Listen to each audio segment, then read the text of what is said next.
আসসালামু আলাইকুম everyone, Saima cooking হাউসে আপনাদের সকলকে স্বাগতম। আজকে আমি করব বিফ পাস্তা। তো আপনারা কারা কারা বিফ পাস্তা খান আর কারা কারা চিকেন পাস্তা খান অবশ্যই আমাকে কমেন্টস করে জানাবেন। তো প্রথমে আমি একটা করে পাতিল বসিয়ে দিয়েছি, সেখানে একটু দিয়েছি লবণ, তারপরে দিয়ে দিলাম পাস্তাগুলি। তো আমার পাস্তাটা প্রায় আমি 80% মতো আমি সেদ্ধ করব, আর বাকিটুকু আমি রান্নাতেই করব। তারপর আমি দিয়ে দিলাম কুচি করে রাখা, মানে কিউব করে রাখা আলুগুলো। তো আপনারা চাইলে আলু দিতেও পারেন, নাও দিতে পারেন, সবজি অ্যাডও করতে পারেন, নাও করতে পারেন, আপনাদের ইচ্ছা। কিন্তু আমি সবজি আহামরি আমার তেমন একটা ভালো লাগে না, যার কারণে আমি দিই নেই। তো আপনারা ফুলকপিও দিতে পারেন, চাইলে ভালো লাগবে, টেস্ট হয়তো ভালো আসবে, ট্রাই করে দেখতে পারেন। তো তারপর আমি দিলাম পেঁয়াজ, কাঁচামরিচ কুচি করে রাখা।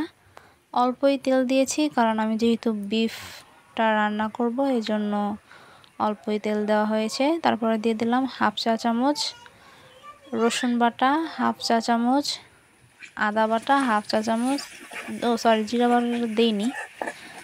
তারপর আমি এখন ভালোভাবে নাড়াচাড়া করে নিচ্ছি।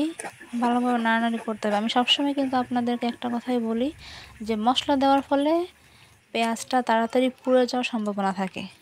তো আপনারা ওই নাড়াচাড়ার উপরে থাকবেন যাতে করে পুড়ে না যায় বা লেগে না যায়। যারা আমার মতো এরকম করে তাদের তো লেগে যাওয়ার সম্ভাবনা 100% থাকে, কিন্তু নাড়াচাড়ার উপরে থাকলে আর লেগে যায় না। তারপর আমি দিয়ে দিলাম একটা এলাচ, একটা যেটাকে ছাল বলা হয় আর কি। তো আমি দিয়ে দিলাম। এখন আমি একটু পানি দিয়ে দিয়েছি। এখন আমি একটু লবণ দিয়ে দিলাম, কারণ আমি পাস্তাতে কিন্তু লবণ দিয়েছিলাম, আপনারা দেখেছেন। তো এখন আমি দিয়ে দিলাম হাফ চা চামচ হলুদ গুঁড়া, 1 চা চামচ মরিচের গুঁড়া। তো আমি এখন এটাকে ভালোভাবে নাড়াচাড়া করে নিচ্ছি। ভালোভাবে নাড়ানাড়ি করতে হবে।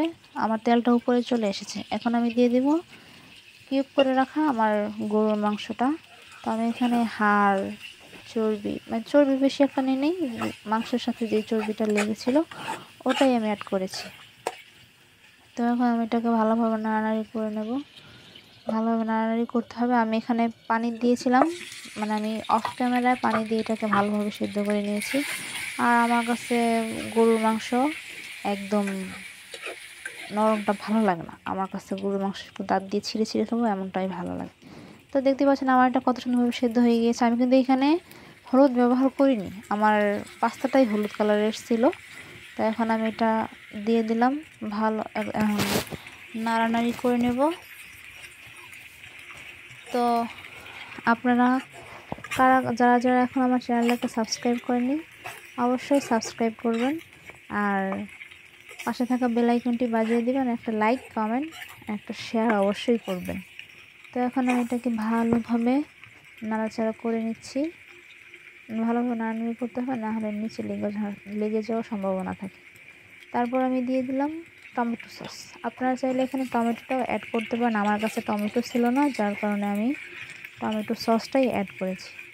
আর আমার আশেপাশে একটু নয়েজ হচ্ছে, বা আপনাদের যদি বেশি অসুবিধা হয় আপনাকে স্কিপ করবেন। আর এখন আমি দিয়ে দিলাম সয়া সস। এটা আমি লাইট সয়া সসটা দিয়েছি, আপনারা চাইলে ডার্ক সয়া সসটাও দিতে পারেন, এটা আপনাদের ইচ্ছা, মানে দিতে পারেন, মানে যেটা বাসায় থাকে আর কি। আর এটা যদি আমার মতো করে রান্না করে খান, আমি গ্যারান্টি দিয়ে বলতে পারবো খুব মজা হবে। আর আপনারা যদি চান এখানে আপনারা নুডলসের মশলাটাও অ্যাড করতে পারেন। আমার কাছে ছিল কিন্তু আমি অ্যাড করিনি।